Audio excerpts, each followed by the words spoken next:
Estamos em março de 2023 e já saiu o edital para técnico da Petrobras e brevemente eu acredito que vai sair o edital para nível superior, o edital para engenheiro. Então, se você é engenheiro e pretende fazer o concurso da Petrobras, já passou da hora de começar a estudar.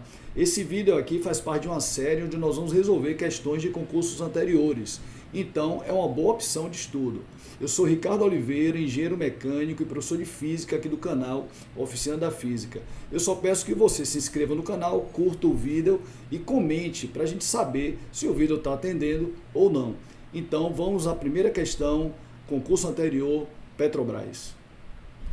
Bem, gente, essa questão é da banca CESP, é uma banca que vem ultimamente realizando os concursos da Petrobras. Não é especificamente uma questão da Petrobras, mas o assunto é semelhante, então vale a pena a gente verificar esse tema, tá? Então a questão diz o seguinte: a figura ao lado representa um diagrama PV, pressão, volume, da água pura, incluindo apenas as fases líquido e vapor.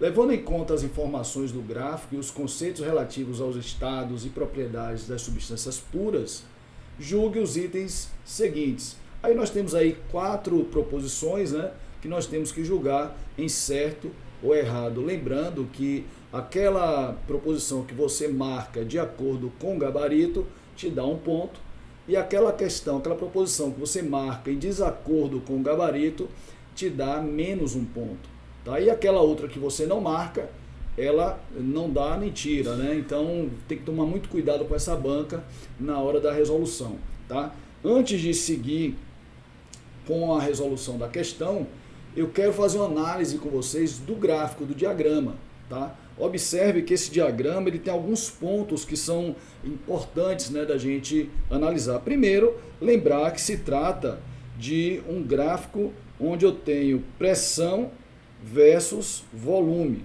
Então, os eixos, né, um eixo de pressão nas ordenadas e um eixo de volume na abscissa, tá? Essa linha aqui, a linha ABCD, vou marcar ela aqui, ó, a linha ABCD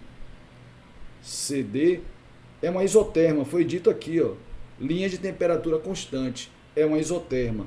Observe que o trecho BC, esse trecho aqui, além de ser um trecho de temperatura constante, também é um trecho de pressão constante.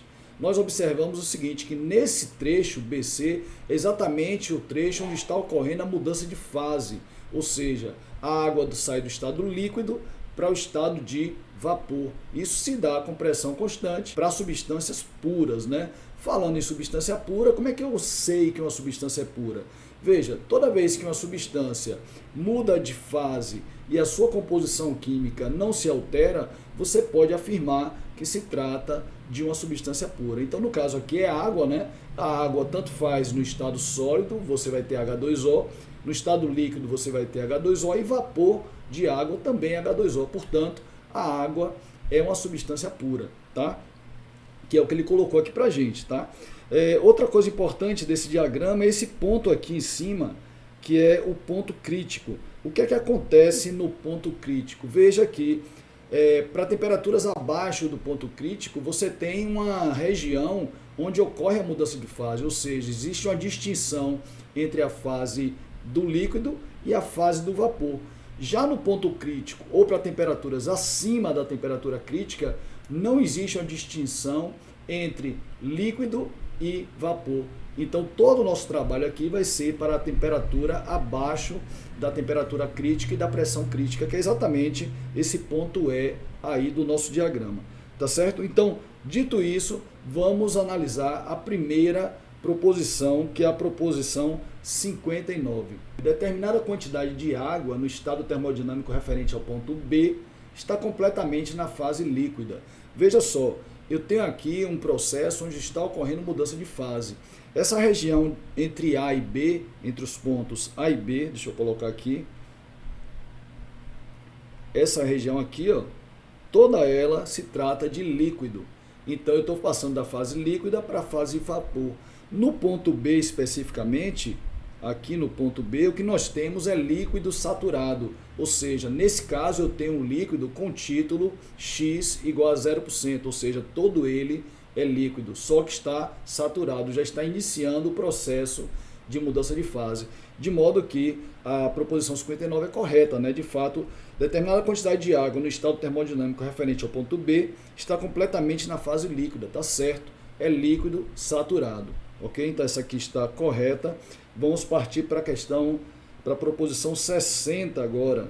Se a pressão e a temperatura da água em um ponto qualquer situado entre B e C, excluindo-se os mesmos, forem conhecidas, então o estado termodinâmico da água, nesse ponto, poderá ser completamente determinado. Veja, se eu conhecer a temperatura e a pressão nesse trecho entre B e C, essas grandezas são temperatura de saturação e pressão de saturação. É sempre igual no trecho BC, ou seja, elas não definem o estado termodinâmico. Eu não sei em que região do trecho entre B e C a minha substância, no caso a água, vai estar. Portanto, essas propriedades, pressão e temperatura, quando de saturação, não definem o estado termodinâmico. Nós dizemos que são propriedades dependentes.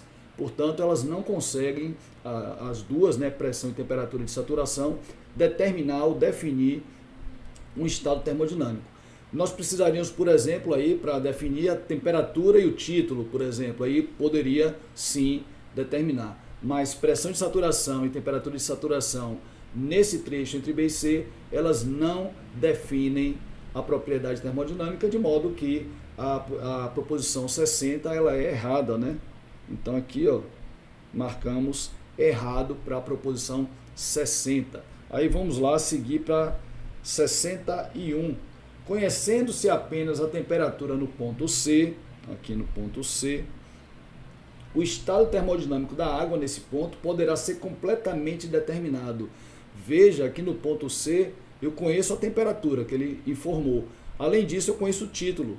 No ponto C o título é 100%. Então a questão é verdadeira. Se eu conhecer apenas a temperatura, eu consigo definir o estado termodinâmico da substância, uma vez que eu conheço a temperatura e conheço o título, que nesse caso é de 100%. Ali no ponto C nós temos vapor saturado, ok? Então essa aqui está correta. Seguimos então para a questão 62. No ponto E, que é exatamente ali o ponto crítico, né, que a gente já comentou, os estados de líquido saturado e vapor saturado confundem-se e não podem ser distinguidos um do outro. Como a gente falou, naquele ponto ali você não tem como determinar ou definir quem é líquido saturado e quem é vapor saturado. Então, a partir do ponto crítico, você não tem essa possibilidade de distinguir entre uma fração de líquido saturado e uma fração de vapor saturado. Portanto, a questão 62, ou a proposição 62 é correta, certo? Beleza, então finalizamos essa primeira questão. Eu insisto para que você se inscreva no canal, acione aí o sininho das notificações para que você possa acompanhar os próximos vídeos, curta o vídeo e comente para a gente saber o que é que você achou da resolução. Valeu!